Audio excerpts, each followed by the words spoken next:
Purpose of tracking tools. This lecture focuses on the tracking tools required to guide decision-making after the initial athlete assessment.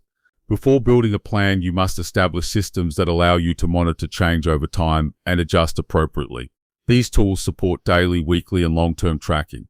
They must also be adaptable to the athlete's needs, psychology, and phase of training. We will also outline how to organize this information for both the athlete and the coach.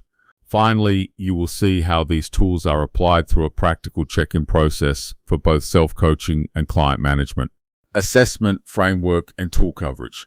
Tracking tools align directly with the 6-step athlete assessment process. Each step requires specific data to ensure decisions are evidence-based and repeatable. These steps include division needs, body fat assessment, PEDs and health, training, nutrition and lifestyle, and psychology. A strong assessment paired with consistent tracking allows outcomes to be monitored and adjusted with confidence. Each tool exists to support decision-making, not to collect data for its own sake. The goal is to build a complete picture rather than relying on a single metric. Daily tracking, scale weight and performance. Daily scale weight is a primary tracking tool for body fat, muscle gain, and fluid balance. In general, decreases suggest fat loss, while increases may reflect muscle gain, fat gain, or water fluctuations. Scale weight is influenced by digestion, sodium intake, menstrual cycle, and recent meals. Because of this, it should be interpreted as a trend rather than a standalone verdict. Daily tracking of key lifts is also valuable. Strength progression serves as a proxy for hypertrophy, recognizing that muscle gain is slow and difficult to measure directly. Using lifts as a proxy for hypertrophy.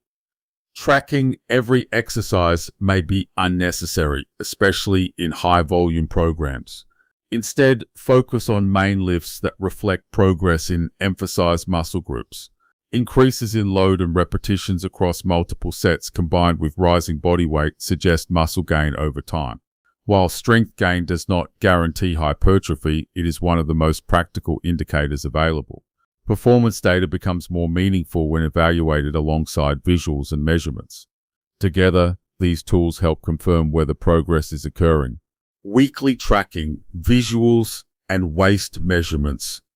Weekly visuals are one of the most important tools, especially for physique athletes. They reflect how the athlete will ultimately be judged and often align closely with client goals. Waist measurements provide insight into subcutaneous and visceral fat changes. They are particularly useful when scale weight or visuals appear inconsistent. Measurement frequency depends on phase. In prep, weekly or more frequent tracking may be appropriate, while off-season tracking may occur bi-weekly or monthly. Calipers and consistency. Caliper measurements directly assess subcutaneous body fat at specific sites. These sites often change quickly and provide useful trend data. Consistency is more important than precision. Use the same technique, pressure, and site placement each time. A standard approach includes pinching and pulling the skin fold away, lightly separating the tissue, and placing the caliper consistently. This improves repeatability across measurements. Interpreting multiple metrics together. No single tool provides a complete picture. Some metrics change quickly, while others respond more slowly. Using several tools together allows patterns to emerge. This helps develop coaching intuition and improves confidence in decision-making. Over time, experience allows quicker interpretation, but early on, thorough analysis is essential. The goal is to understand what is actually occurring beneath surface-level changes. Indicators of muscle gain. During muscle gain phases, visuals should show a fuller and rounder appearance. Caliper sites may remain stable or increase slightly, which can be acceptable. Scale weight should trend upward. Lifts should also increase, supporting the likelihood of hypertrophy. Waist circumference may remain stable or increase slightly, depending on the surplus. Progress is best evaluated over 4 to 6 week comparisons rather than week to week. Indicators of fat loss. Fat loss typically presents with faster visual changes. Details begin to emerge from head to toe and front to back. Caliper sights and scale weight should trend downward. Lifts should ideally be maintained or even improved. Maintaining performance during fat loss is a strong indicator of muscle retention. Waist measurements should generally decrease over time. Recognizing muscle loss. Muscle loss may present as a flatter or smaller appearance. Visual detail may stall despite continued weight loss. Scale weight may decrease while lifts decline. This suggests insufficient stimulus or excessive fatigue. When performance drops consistently, muscle maintenance is compromised. This signals the need for program or recovery adjustments. Fatigue masking true progress. High fatigue can obscure real changes in body composition. Athletes may appear softer despite ongoing fat loss.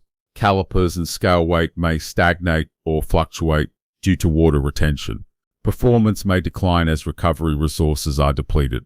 Once fatigue is reduced through rest, nutrition, or refeeds, progress often becomes visible.